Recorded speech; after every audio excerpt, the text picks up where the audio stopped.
आज हम आपकी पॉलिटिकल साइंस की बुक का फर्स्ट लेसन संविधान क्यों और कैसे समझेंगे।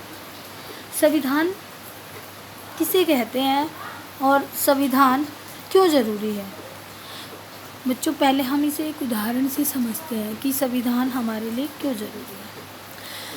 बच्चों, जब हम स्कूल जाते हैं तो हमें कुछ नियमों का यानी रूल्स को फॉलो करना पड़ता है।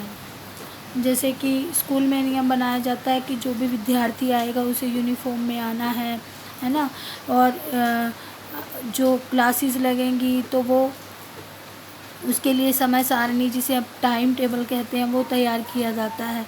मान लीजिए हम स्कूल जाते हैं और स्कूल जाने पर हम ये विदाउट यूनिफॉर्म जाएं तो क्या पता चलेगा कि हम स्टूडेंट हैं, है ना।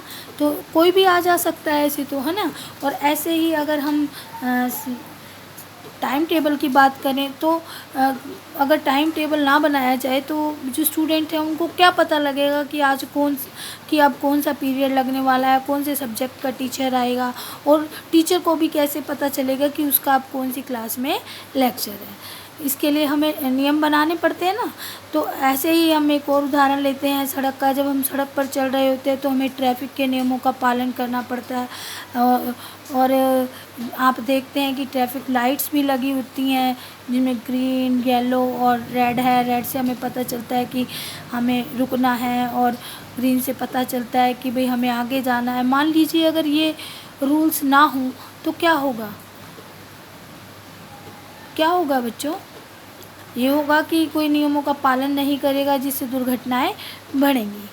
आइए अब संविधान की बात करते हैं कि संविधान कहते किसे हैं। संविधान ऐसे लिखित दस्तावेज हैं जिनके द्वारा किसी देश में शासन व्यवस्था चलाई जाती है।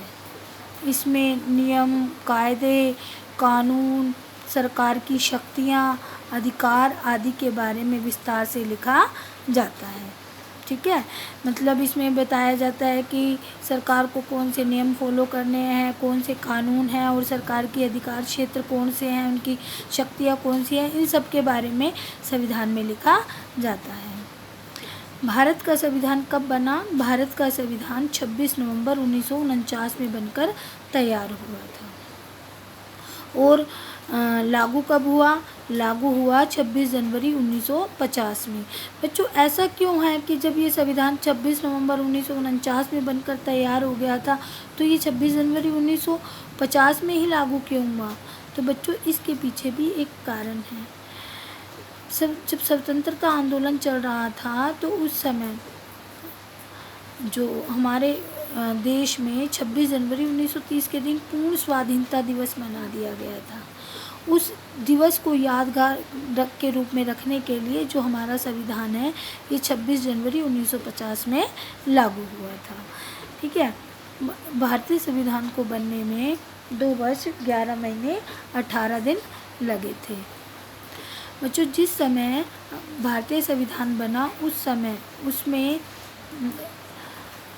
395 अनुच्छेद थे, भाग 22 थे, अनुसूचियाँ 18 थी और प्रस्तावना 1 थी। लेकिन अब 2016 में ये अनुच्छेद, जिसे बच्चों आर्टिकल भी कहते हैं, ठीक है,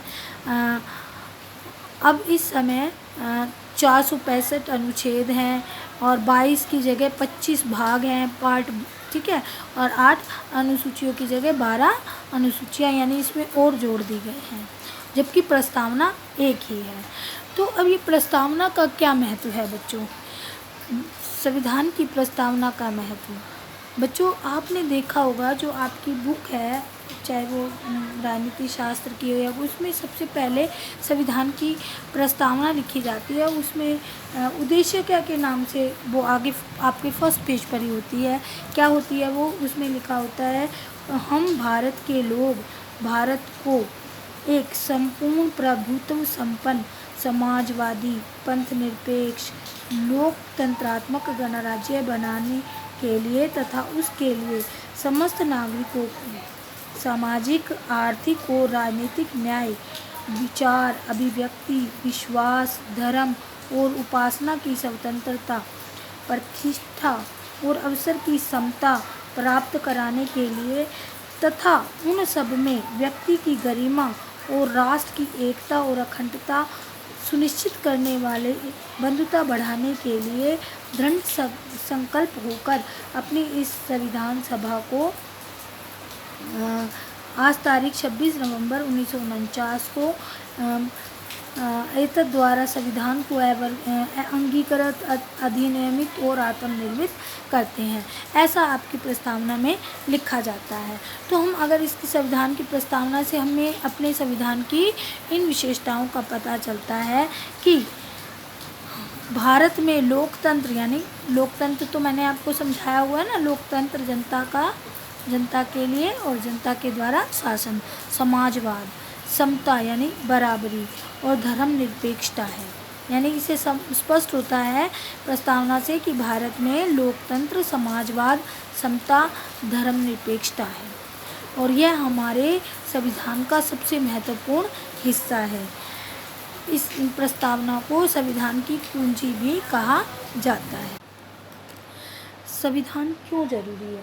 तो बच्चों इसका पहला पॉइंट है देश में शासन व्यवस्था को चलाने के लिए, कि देश में शासन व्यवस्था को सुचारू रूप से कैसे चलाया जाए, इसके लिए संविधान जरूरी है।